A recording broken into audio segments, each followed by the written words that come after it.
ನಮಸ್ತೆ ಎಲ್ಲರಿಗೂ, ಹೇಗಿದ್ದೀರಾ? ಎಲ್ಲರೂ ಚೆನ್ನಾಗಿದ್ದೀರಾ ಅಂದ್ಕೊಳ್ತೀನಿ. ನಾನು ನಿಮ್ಮ Vijayalakshmi. Welcome back to my YouTube channel food for good. ಇವತ್ತು ನಾನು ಮಂಗಳೂರು ಶೈಲಿಯ ನೀರು ದೋಸೆ ಮಾಡ್ತಾಯಿದ್ದೀನಿ. ಬನ್ನಿ ಇದನ್ನು ಹೇಗೆ ಮಾಡೋದು ಅಂತ ನೋಡ್ಕೊಂಡು ಬರೋಣ. ಅದಕ್ಕೂ ಮೊದಲು ನಮ್ಮ ಚಾನಲ್ನ ಸಬ್ಸ್ಕ್ರೈಬ್ ಮಾಡಿ, ಅದೇ ರೀತಿ ಪಕ್ಕದಲ್ಲಿ ಬರೋಂಥ ಬೆಲ್ ಐಕನ್ನ ಕ್ಲಿಕ್ ಮಾಡಿ. ಇದರಿಂದ ನಾನು ಹಾಕೋ ಎಲ್ಲ ವಿಡಿಯೋಗಳ ನೋಟಿಫಿಕೇಷನ್ ನಿಮಗೆ ಬರುತ್ತೆ. ನೀರು ದೋಸೆ ಮಾಡಿ ತೋರಿಸಿ ಅಂತ ರಿಕ್ವೆಸ್ಟ್ ಬಂದಿತ್ತು, ಹಾಗಾಗಿ ನಾನು ಇವತ್ತು ನೀರು ದೋಸೆ ಮಾಡಿ ತೋರಿಸ್ತಾ ಇದ್ದೀನಿ. ಇದಕ್ಕೆ ನಾನು 2 ಗ್ಲಾಸ್ನಷ್ಟು ಅಕ್ಕಿನ ಓವರ್ನೈಟ್ ನೆನೆಸಿಟ್ಕೊಂಡಿದ್ದೀನಿ. ನೋಡಿ, ಚೆನ್ನಾಗಿ ನೆಂದಿದೆ. ಇದನ್ನು 3 ಸರಿ ಕ್ಲೀನಾಗಿ ವಾಶ್ ಮಾಡಿಕೊಂಡು ಒಂದು ಮಿಕ್ಸಿ ಜಾರ್ ತೊಗೊಂಡು ಮಿಕ್ಸಿ ಜಾರ್ಗೆ ಹಾಕ್ಕೊಳ್ತಾ ಇದ್ದೀನಿ.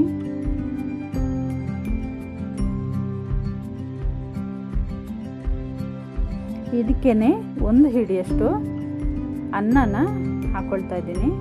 ಬಾಯ್ಲ್ಡ್ ರೈಸ್ ಇದ್ದರೂ ಆಗ್ಬೋದು, ವೈಟ್ ರೈಸ್ ಇದ್ದರೂ ಆಗ್ಬೋದು.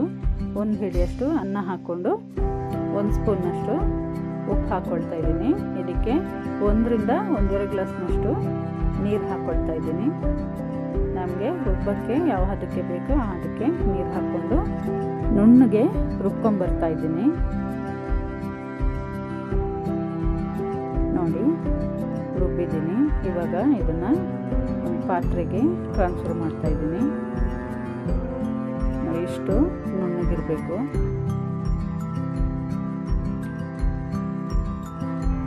ಇವಾಗ ಮಿಕ್ಸಿ ಜಾರ್ಗೆ ನೀರು ಹಾಕ್ಕೊಳ್ತಾ ಇದ್ದೀನಿ. ನೀರು ದೋಸೆ ಆಗಿರೋದ್ರಿಂದ ತುಂಬ ತೆಳ್ಳಗೆ ಮಾಡ್ಕೊಳ್ಬೇಕು. ನಾವು ಎಷ್ಟು ತೆಳ್ಳಗೆ ಮಾಡ್ಕೊಳ್ತೀವಿ ಅಷ್ಟು ನೀರು ದೋಸೆ ಚೆನ್ನಾಗಿ ಬರುತ್ತೆ.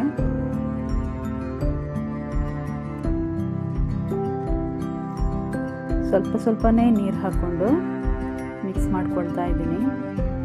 ನೋಡಿಕೊಂಡು ನೀರು ಹಾಕ್ಕೊಳ್ಬೇಕು.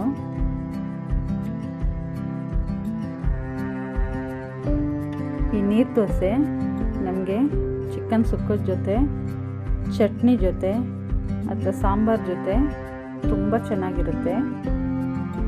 ಖಂಡಿತ ಪ್ರತಿಯೊಬ್ಬರು ಇದನ್ನು ಟ್ರೈ ಮಾಡಿ ನೋಡಿ. ತುಂಬ ಸುಲಭ ಮಾಡ್ಕೊಳ್ಳೋಕ್ಕೆ. ನಾವು ರಾತ್ರಿನೇ ಅಕ್ಕಿನ ಒಂದು ನೆನೆಸಿಟ್ಕೊಂಡ್ಬಿಟ್ರೆ ಬೆಳಿಗ್ಗೆ ಎತ್ಕೊಂಡು ಆರಾಮಾಗಿ ಮಾಡ್ಕೊಳ್ಬೋದು. ಯಾವುದೇ ಸಾಂಬಾರ್ಗೂ ನಾವು ಈ ನೀರು ದೋಸೆನ ಮಾಡ್ಕೊಳ್ಬೋದು. ಒಳ್ಳೆ ಕಾಂಬಿನೇಷನ್ ಆಗುತ್ತೆ. ನೋಡಿ ಎಷ್ಟು ಅದಕ್ಕೆ ಮಾಡ್ಕೊಂಡಿದ್ದೀನಿ. ಇವಾಗ ಒಂದು ಸ್ಟವ್ ಆನ್ ಮಾಡಿಕೊಂಡು ಒಂದು ಕಾವಲಿನ ಇಟ್ಕೊಳ್ತಾ ಇದ್ದೀನಿ. ಇದಕ್ಕೆ ಒಂದು ನಮ್ಮ ಕಡೆ ಬಾಳೆ ದಿಂಡ ಅಂತ ಹೇಳ್ತಾರೆ, ಅದರಲ್ಲಿ ಎಣ್ಣೆ ಹಚ್ಕೊಳ್ತಾ ಇದ್ದೀನಿ. ಕಾವಲಿ ಚೆನ್ನಾಗಿ ಬಿಸಿ ಆದಮೇಲೆ ಕಾದ್ಮೇಲೆ ನೋಡಿ ಈ ಥರ ಹೊಗೆ ಬರಬೇಕು. ಅದ್ರ ಮೇಲೆ ನಾನು ದೋಸೆ ಹಾಕ್ತಾ ಇದ್ದೀನಿ.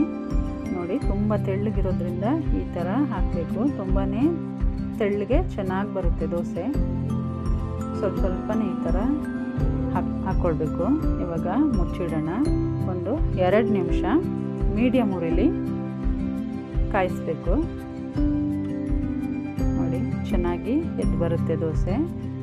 ಇದೇ ರೀತಿ ಎಲ್ಲ ದೋಸೆಗಳನ್ನು ಮಾಡ್ಕೊಳ್ಳೋದು. ಸ್ವಲ್ಪ ಎಣ್ಣೆ ಹಚ್ಕೊಂಡು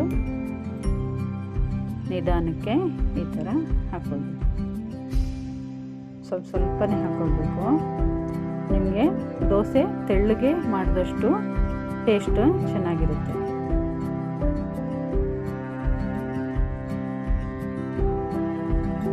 ಮುಚ್ಚಿಟ್ಬಿಟ್ಟು 2 ನಿಮಿಷ ಬೇಯಿಸಬೇಕು.